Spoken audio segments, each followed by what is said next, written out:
Bonjour à tous. Et enfin nous voilà sur cette analyse de texte, je vous l'avais promis, je l'ai faite, j'ai galéré à tourner, à monter, à écrire, bref tout ça, et nous y sommes. L'analyse de texte est là, et sans plus tarder, je vous dévoile, si vous n'avez pas lu le titre de la vidéo, le morceau que j'ai choisi pour cette analyse, et c'est Plume de Douskawa, mon morceau préféré. Mais avant toute chose, introduction.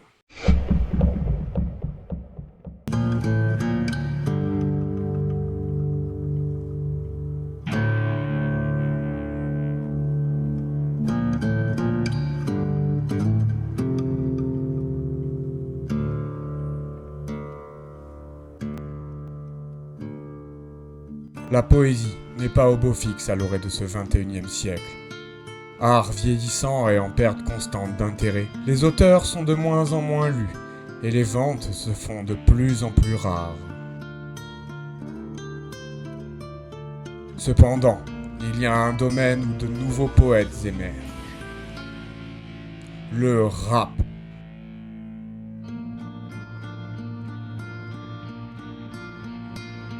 Pour ceux qui imaginent la poésie comme un genre niais et contraignant à cause de la pauvre approche qu'ils en ont eue à l'école, imaginant les poètes comme des élites doucereux, aristocratiques, déclarant des vers à la cour du Seigneur pour satisfaire les oreilles de la noblesse de mots infondés, il faudra redéfinir votre caricature.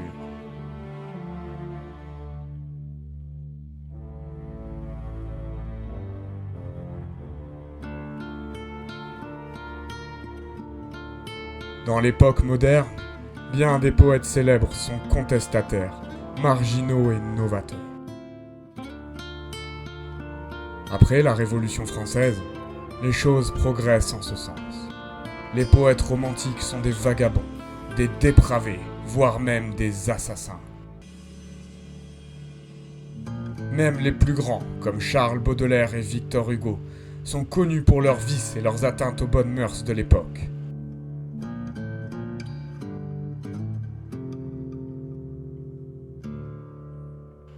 Pour en revenir à notre sujet, la poésie contemporaine a toujours été un outil de dénonciation, d'expression véritable et de divertissement populaire. Le peuple s'est emparé de la poésie et s'en sert comme vecteur de sa pensée et de ses émotions.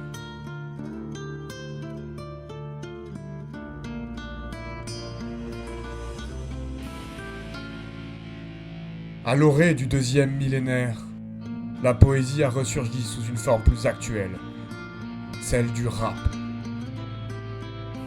Ce genre musical a été le parfait terreau pour l'éclosion de nouvelles fleurs, car il reprend tous les éléments de la visée contemporaine de la poésie, de l'expression romantique, de la réflexion symbolique, du réalisme et de l'absurde. Tous les courants majeurs de cette période y sont représentés. Contestation, expression véritable des sentiments humains, définition et jeu des symboles. Le rap est le genre musical qui redonne vie à toutes les visées de la poésie post-révolution. Il est intéressant de constater que le rap a exactement la même place dans notre société que celle de la poésie au XIXe siècle. Un art libre, populaire, puissant et méprisé par les élites.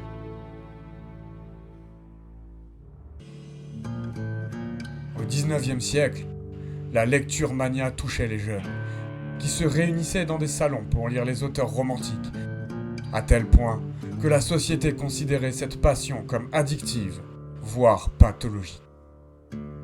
Par exemple, en 1857, une série de procès vise deux auteurs célèbres. Charles Baudelaire et Gustave Flaubert voient certains de leurs ouvrages censurés pour outrage à la morale publique et aux bonnes mœurs.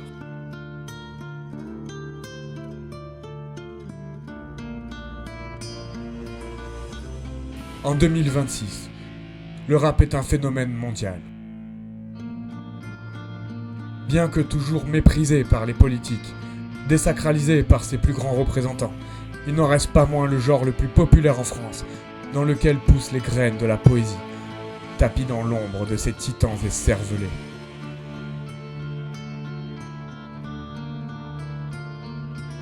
Douskawa est un rappeur sur lequel on ne sait pas grand-chose, hors de son parcours professionnel.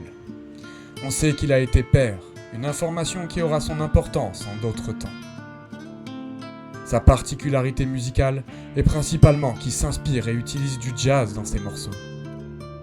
Mais cette étude se passera volontairement de toute analyse musicale, étant donné que cet exercice est hors de mon domaine de compétence. Au niveau du texte, cependant, il y a matière à dire. Douskawa était un rappeur extrêmement talentueux dans l'écriture. Ses paroles sont techniques, imagées et référencées.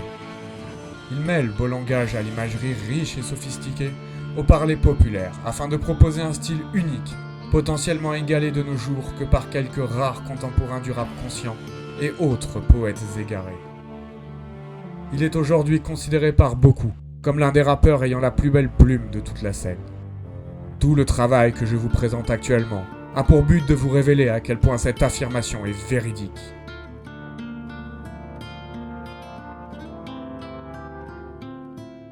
Pour en venir au cœur du sujet, nous allons étudier le texte du morceau Plume, le 3e titre de son 7e album Nomadland.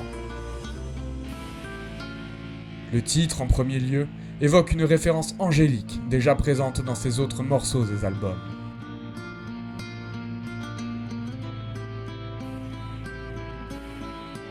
Cependant, Douskawa a un rapport à ce symbole céleste très particulier.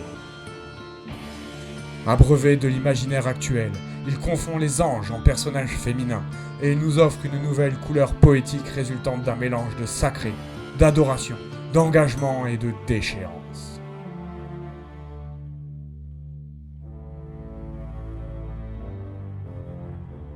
Nous verrons donc en quoi ce morceau est le pinacle de son imagerie symbolique angélique et son positionnement vis-à-vis de ce dernier. Le morceau étant lui-même divisé en 2 parties, nous construirons notre analyse en 2 mouvements.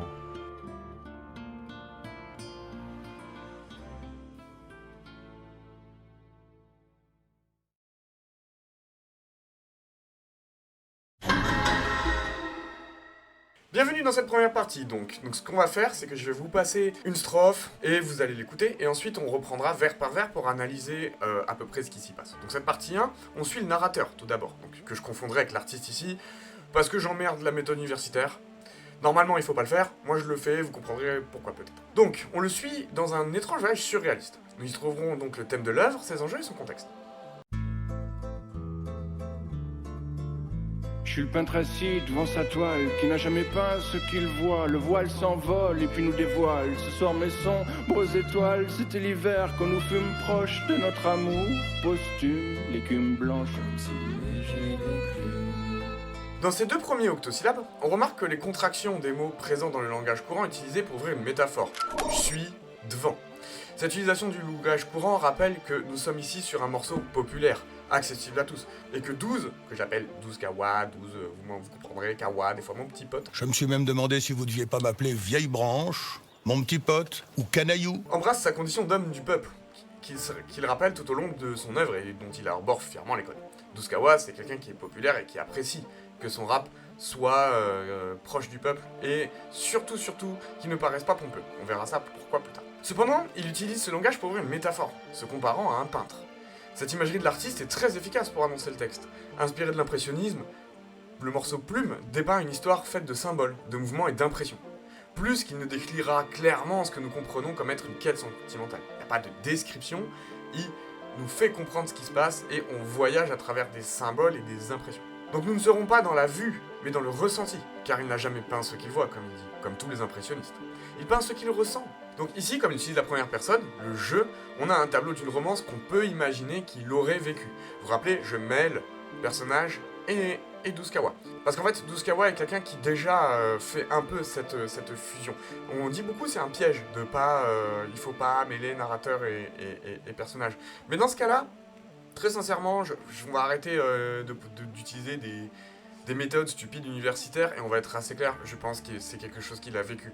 Parce que pour avoir moi vécu quelque chose de similaire, c'est vraiment très très proche.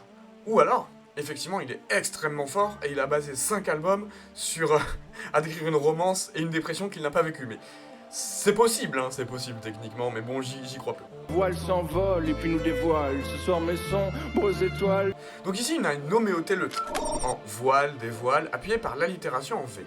Et ça démontre qu'il y a une emphase qui est mise sur cette idée précisément, et donc qu'elle véhicule un sens plus profond. C'est le seul décasyllabe de cette strophe, soulignant aussi son importance. Le voile est le symbole du mariage, et on comprend que le voile s'envole comme une union évaporée, d'accord ? Le voile qui s'envole du mariage. Le nous indique qu'il y a bien deux personnages proches, mais le déterminant possessif « mais » de « mes sombres étoiles » et l'allitération en S montrera bien que cette aventure est une aventure personnelle, que c'est lui qui va se lancer dans cette histoire.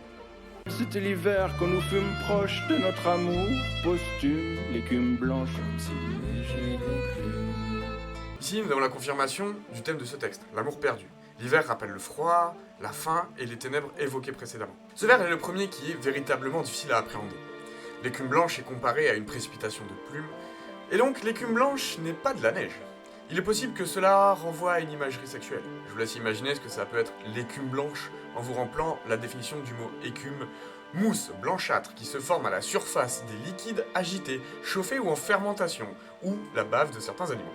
Et pour les plus lents, dans écume, il y a cul. On peut se poser la question sur pourquoi mettre une allusion sexuelle comme ça. Est-ce que Douskawa a beaucoup parlé d'amour en symbole et en émotion ? Oui. Est-ce qu'il en a parlé aussi beaucoup de manière charnelle et en invoquant le champ lexical sexuel ? Oui aussi. Elle avait la beauté de l'ange déchu, de son piédestal, des atrophies, des deux membres, des rétrices dorsales, que parfois Dieu sanglotait, elle qui me parlait plus, me dit cueillir des plumes. Ici, nous avons la description de la commanditaire de la quête, un ange déchu ayant perdu ses ailes. Je comprends cette métaphore comme celle de son aimé, dont l'amour pour lui l'aurait quitté. Les plumes sont l'allégorie de l'amour, que la femme adulée a perdu et dont le narrateur ira s'en requérir. On a ici l'annonce de la quête. Que parfois Dieu sanglotait, elle qui me parlait plus, me dit cueillir des plumes. Donc là, on a la répétition de sangloter, qui marque la tristesse de cette situation, déplorée par le démiurge en personne. On remarque aussi une allusion à la situation, disons mal engagée de cette relation entre le narrateur et l'ange, car l'absence de parole est l'un des signes évidents d'une relation qui a périclité. Cependant, l'ange déchu lui commande d'aller chercher des plumes, d'aller lui chercher cet amour-là qu'elle aurait perdu. Il fait si froid sur Neptune, moi craignant tant qu'elle s'enrhume, j'ai construit un funiculaire ridicule, l'air de rien, je détachais les enclumes, m'envolais à travers la brume pour aller cueillir des plumes.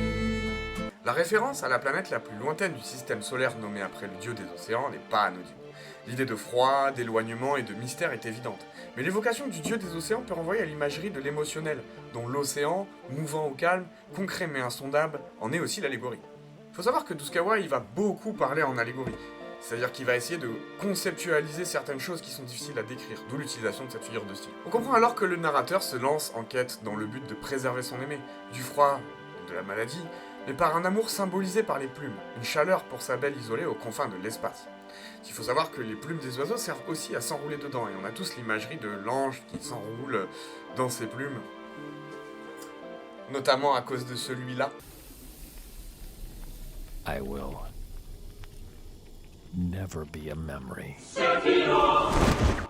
Le fait d'évoquer une planète, c'est aussi très parlant, ça veut dire qu'elle est très loin du monde matériel, très loin de la Terre, comme si le couple il était exilé aux confins de l'espace. Moi, craignant tant qu'elle s'enrhume, j'ai construit un funiculaire ridicule, l'air de rien, je détachais les enclumes. Alors, pour information, un funiculaire, c'est ça. Donc, un funiculaire ridicule, parce qu'il y a évidemment de l'absurde, hein, comment on pourrait avoir un funiculaire qui va de Neptune à sa destination qu'on verra plus tard. Mais pour le coup, l'aspect absurde est important dans le surréalisme. L'aspect un peu aussi impressionniste. D'avoir un funiculaire qui va de la Terre à Neptune, il y a un aspect un petit peu distant, un aspect un petit peu profond. C'est la première chose qui montre que sa quête, elle est complètement absurde, et qu'en fait, elle va être plus symbolique que concrète. Donc là, on a le narrateur qui se dégage de ses acquis terrestres, pour nous immerger dans un voyage que l'on comprend être spirituel et symbolique. On peut aussi imaginer que Douskawa doit se dégager de ses fardeaux s'il veut accomplir son objectif, et ramener l'amour dans le cœur de sa dulcinée. M'envoler à travers la brume pour aller cueillir des plumes. La brume, c'est le mystère, l'inconnu, l'indiscernable. Il ne sait pas où ce voyage le conduira. Il subira le voyage malgré lui, et il n'en sera pas le maître des conséquences. Comme dans tout grand voyage. Pensez au Seigneur des Anneaux. Frodon, il est toujours malmené, de droite et de gauche, le voyage se passe jamais sans encombre. Pensez à Hyperion, pour ceux qui l'ont lu, un des meilleurs livres de science-fiction que j'ai jamais lu, où le personnage à un moment donné voyage de monde en monde. Le voyage, souvent, dans la littérature et dans l'heroic fantasy, il faut plutôt le voir comme une quête initiatique, où le personnage n'a pas vraiment de destination à proprement parler, mais en visitant d'endroit en endroit à cause de causes qui ne sont pas de son fait, il va se retrouver à apprendre des choses, à rencontrer des gens. Pensez à Star Wars, où Luke, il se retrouve à rencontrer Obi-Wan, à aller sur Aldebaran, mais en fait, elle a été détruite, tout ça et tout. Enfin, Wow! Spoiler! il y a tout un aspect où le personnage voyage et il va apprendre de son voyage. Et ce qui compte n'est pas des fois tant la destination, mais le voyage en lui-même, la quête spirituelle. Et là, on a enfin la confirmation que la quête est prise. Le mot cueillir renvoie aux fleurs, que l'on s'offre comme confirmation d'amour. Donc c'est bien que le personnage a envie d'aller cueillir des plumes pour sa belle. 12 marque ici le fait que ce voyage n'est pas de son fait, qu'il a peur devant la difficulté de la tâche, mais qu'il est motivé par son objectif. Mais j'avais tellement le vertige, m'encourageait l'air naïf, que de l'autre côté de la dune s'élevaient des rangées de bulles. Quand bien même je tombais, je pourrais m'accrocher à la lune pour aller cueillir des plumes. Donc on a une antithèse avec dune, qui renvoie plutôt à la sécheresse au désert, et bulle, plutôt à l'humidité, qui montre l'aspect étrange, contradictoire du voyage. La dune renvoyant au désert, concret, vaste, vide et impressionnant, qui est mise en opposition avec une image surréaliste de rangée de bulles. Cela développe un imaginaire d'un voyage où les règles de la physique et de la logique ne sont pas importantes. On sait que 12 est fan de Miyazaki. On ira nager sous la glace des eaux turquoises de l'Antarctique sans s'occuper du temps qui passe pour revoir tout Miyazaki. Et ce voyage surréaliste est inspiré de l'imagerie symbolique développée dans le voyage de Chihiro. Ici on est sur un voyage qui est un voyage symbolique, initiatique, impressionniste, et pas un voyage concret. Quand bien même je tombais, je pourrais m'accrocher à la lune pour aller cueillir des plumes. Donc là on a le mot lune qui porte aussi à interprétation.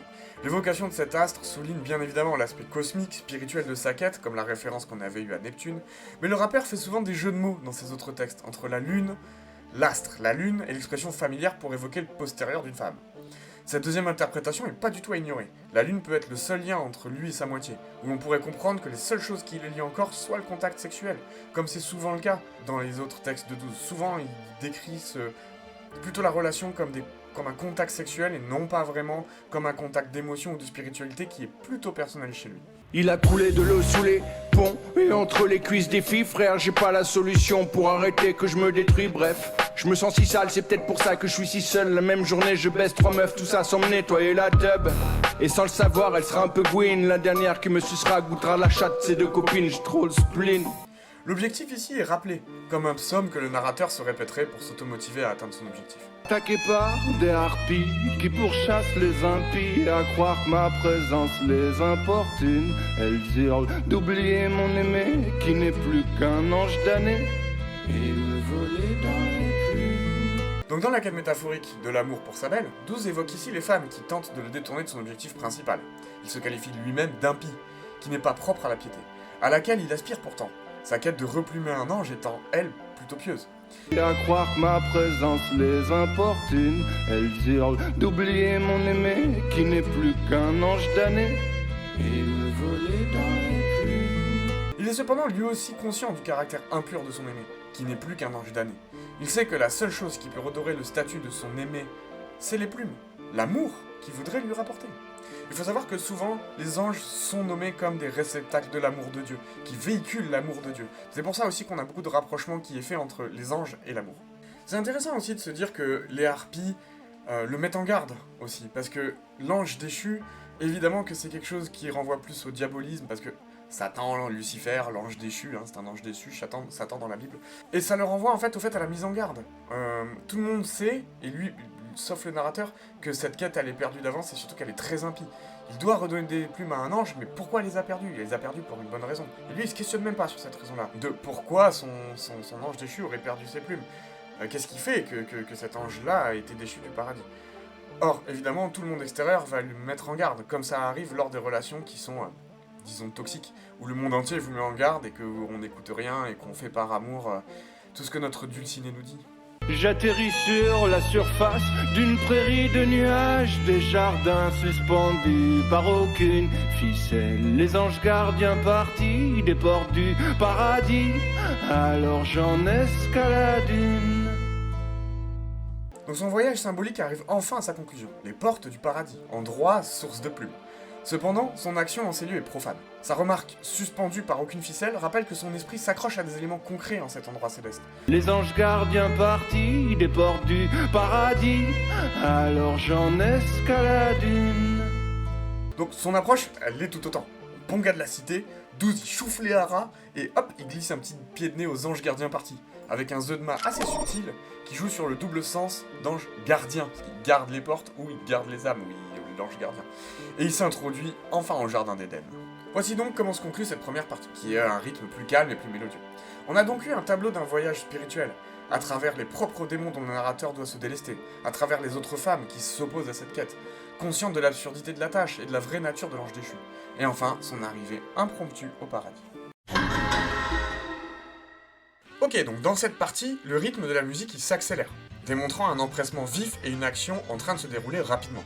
C'est ici d'ailleurs que la mélodie change pour celle de Bella Ciao, la musique révolutionnaire que je détaillerai pas plus en détail ici. Je vous recommande le NMT de Link the Sun sur Bella Ciao de Maître Gims, et je vous en remets à l'analyse symbolique de cette chanson qui en découle. Je me sens pris de court, je saute et je cours, je vois dans la cour jouer deux amours, attrape une brune, me arrache les plumes, les enfuis dans mon sac et m'enfuis vers le parc. Les éclairs qui fuient sont des tasers divins, j'entends derrière moi, il est là haut les mains, appelle Gabriel, Pierre et Séraphin, il a tourné au coin.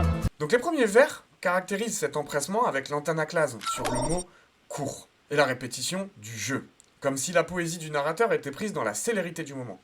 L'utilisation du présent ici est particulièrement remarquable, car elle participe à cet empressement. Enfin, son objectif est dévoilé, il tombe sur ce qu'il était venu chercher, il voit de l'amour. Attrape une brune, me arrache les plumes, les enfuis dans mon sac et m'enfuis vers le parc. Le déterminant une démontre qu'il ne cherche pas particulièrement l'amour de quelqu'un, ou des plumes en particulier, mais l'amour tout court. La violence de la scène, avec les mots attrape, arrache, dénote de l'ambiance calme et impressionniste de la première partie, décalage invoquant le registre comique. Cependant, l'humour mis à part, on peut se demander la symbolique de cette action. A-t-il pris l'amour à une autre inconnue ? L'amour ici est métaphorique, mais son allégorie sous forme de plume est très parlante. L'amour est-il un feu que l'on peut prendre à quelqu'un ? Une émotion transportable et que l'on peut raviver à souhait ?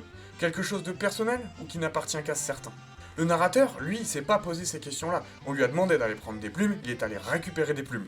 Si ça se trouve, l'ange, elle lui a dit « Va me chercher des plumes » d'un point de vue symbolique, parce que les anges parlent toujours par symbolisme ou par mysticisme. Et lui, il s'est dit « Non, je vais aller chercher des plumes concrètement, qu'importe de qui et qu'importe de quoi ». C'est intéressant parce que ça pourrait vouloir dire aussi que 12, il est allé chercher l'amour auprès de quelqu'un d'autre pour ramener l'amour dans son foyer. C'est-à-dire qu'il a tellement plus d'amour qu'il a oublié comment ça se passe et qu'il est allé chercher à quelqu'un d'autre. Donc là, l'utilisation du chant sémantique et de l'imagerie du braquage sont aussi comiques. Ça rappelle un autre morceau de 12, Braco, dans l'album Message aux anges noirs, où le personnage qui interprète le rappeur commet un braquage pour sa bien-aimée.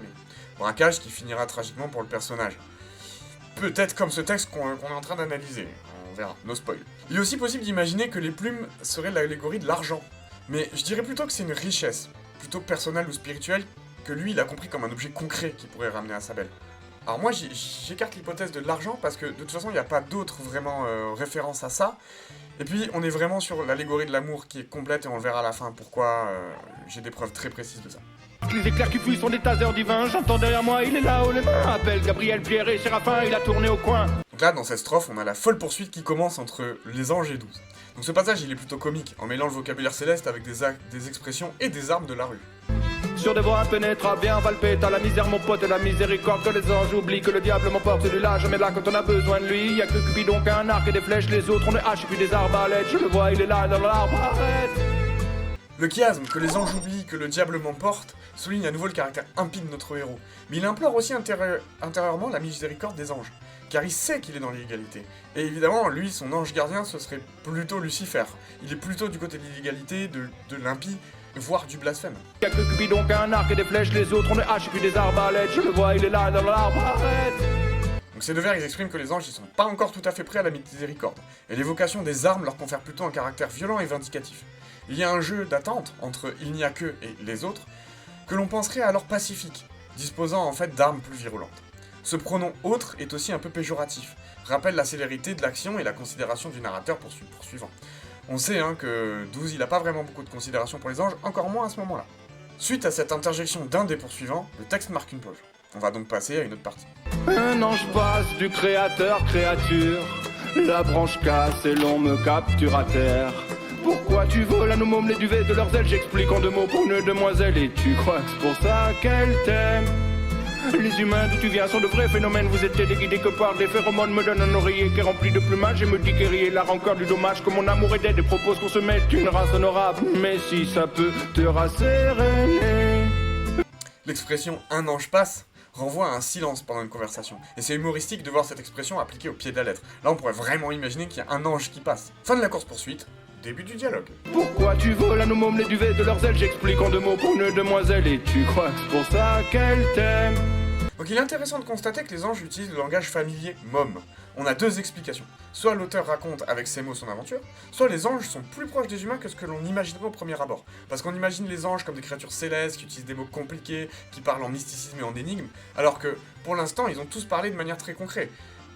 L'ange déchu a dit « va me cueillir des plumes », et eux, ils disent « mais pourquoi tu piques les plumes de nos mômes ?» D'accord? Donc ça pourrait être intéressant de voir qu'en fait les anges ont une compréhension très humaine et sont très humanistes. Ça ferait sens en vrai, parce que les anges sont très empathiques et c'est normal qu'ils utilisent un langage que le personnage pourrait comprendre. Et là, pour le coup, on a une réplique qui est très sèche et virulente. Elle souligne l'absurdité de la mission du narrateur et la supériorité des anges, qui eux ont leurs plumes. Ici, pour la 2e fois, l'amour est évoqué, ce qui nous conforte dans l'allégorie des plumes, comme l'étant l'amour, ou au minimum d'une richesse spirituelle. Mais à mon sens, c'est vraiment l'amour, parce que il y a cet aspect, c'est pour ça qu'elle t'aime. Tu crois que c'est parce que t'es allé lui cueillir des plumes qu'elle t'aime? Tu crois que c'est parce que tu veux aller chercher une émotion, essayer de trouver quelque chose qu'elle va t'aimer pour ça, qu'elle va t'aimer, ou peut-être, c'est là où ici il y a la richesse. On s'est tous imaginé en fin de relation ramener quelque chose de précieux à l'autre pour que cette personne-là, pour que cela ravive l'amour. Mais on sait tous très bien que ça fonctionne pas et que c'est une très mauvaise manière de faire. Les humains d'où tu viens sont de vrais phénomènes. Vous êtes téléguidés que par des phéromones. Donc la quête du narrateur, elle est raillée par les anges, mais aussi sa nature humaine. Est-ce que les anges ont raison? Est-ce que l'amour ici-bas n'est que conséquence d'une chimie physique? Alors, ce serait tout à fait inconcevable de ne pas répondre oui, d'un point de vue strictement scientifique. Parce que l'amour, c'est une émotion provenant d'une machinerie complexe. Mais d'un point de vue philosophique, c'est pas aussi simple, c'est voire même plutôt faux. Donc tout ce texte, il a justement pour thème de nous révéler une dimension bien plus complexe, exprimant les nuances de cette question binaire. Quoi qu'il en soit, l'ange ne considère pas cette quête comme une preuve d'amour, mais comme une résultante de phéromones. Nous verrons plus tard que les anges ont une autre définition de l'amour et une autre vision de cette dernière. Me donne un oreiller qui est rempli de plumage. Les anges, contre toute attente, lui remettent un présent miséricordieux, alors qu'il a agressé un chérubin. Mais ce présent est symbolique. Au lieu de lui donner des plumes d'ange pour sa belle, ils lui remettent un oreiller. Donc on peut se pencher sur les symboles de cet oreiller. Le sommeil, est-ce qu'il devrait se reposer et oublier sa belle? Et le fait que ce soit factice, l'ange déchu, il a jamais précisé quel type de plumes il devait ramener. Est-ce que c'est des plumes simplement pour qu'il puisse revoler, ou simplement pour lui éviter d'avoir froid et de tomber dans la maladie? Techniquement, à ce moment-là, la mission du narrateur, elle est réussie. Mais évidemment, il manque une véritable conclusion. Et c'est un peu intéressant de voir les anges qui disent « Tiens, voilà, on va te donner un oreiller, quoi, qui est rempli de plumes, et pas des vraies plumes du paradis. » Parce que toute ta quête, en fait, elle est ridicule. Le fait qu'il lui donne un oreiller rempli de plumes, c'est « Ah, tu voulais des plumes? Bah tiens, t'as des plumes. » C'est un peu ironique, voire un peu cynique. Je me dis guérir la rancœur du dommage, que mon amour est dead et propose qu'on se mette une race honorable. Mais si ça peut te rasséréner. Là, les nombreux enjambements, ils montrent une accélération de la situation, mais aussi que cette conclusion est pas celle qui importe, on passe vite sur ce qui vient se passer. L'ange lui indique « la rancœur du dommage, que mon amour est dead ». Cela signifie que l'ange ne punira pas plus le personnage que ce dont il est déjà affligé. Jamais il pourra ramener ses plumes à sa belle. Leur relation, elle est bel et bien morte et il doit l'accepter. Le narrateur est désormais conscient de l'absurdité de sa quête, et même s'il dispose des plumes, la raison pour laquelle il était parti s'enquérir se révèle enfin à lui comme ce qu'elle est, inutile. L'ange, conscient aussi du malheur de ce petit être qui a été lancé par un frère parjure dans une mission impossible, lui offre finalement la miséricorde, et lui propose de faire ce qu'il y a de mieux à faire après une rupture, aller au bar! Toute l'équipe de cette chaîne, c'est-à-dire moi-même, rappelle que l'abus d'alcool est dangereux pour la santé et que c'est à consommer avec une grande modération. Merci de prendre en compte ce conseil pour votre futur.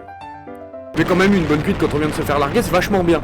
Donc l'oxymore race honorable est humoristique. Mais aussi l'évocation de l'honneur montre que l'ange souhaite le remettre sur le droit chemin, celui de la morale de laquelle il s'était écarté pour combler sa belle. Et pour ceux qui savent pas, rasséréner, ça veut dire ramener au calme, à la sérénité. Moi non plus, je savais pas, je suis allé chercher sur internet. Viens dans les bars, on va boire des trois monts, comme au festin de bal, embrasser les démons. Et j'allais payer les whisky Chivas au patron bande qui s'était assis là, à côté du ventilateur. Et des trois monts, c'est ça. Je le savais sur internet ça. Parce que je suis un putain d'alcoolique. Le festin de Baal, c'est une référence religieuse qui renvoie à la chute de Babylone. C'est un épisode de la Bible. Balthazar est le roi de Babylone qui vénère des dieux païens lors de grands banquets. Un signe mystique serait apparu et le lendemain, Babylone tombe. Baal, c'est aussi un démon de la mythologie, issu de traditions plutôt occultes européennes. Ce qui nous intéresse, c'est le décalage créé par le fait que l'ange, une créature divine, fasse lui-même une référence profane, voire blasphématoire, et propose un appel au péché capital de la luxure, d'embrasser les démons. Bien que cela soit humoristique, la symbolique...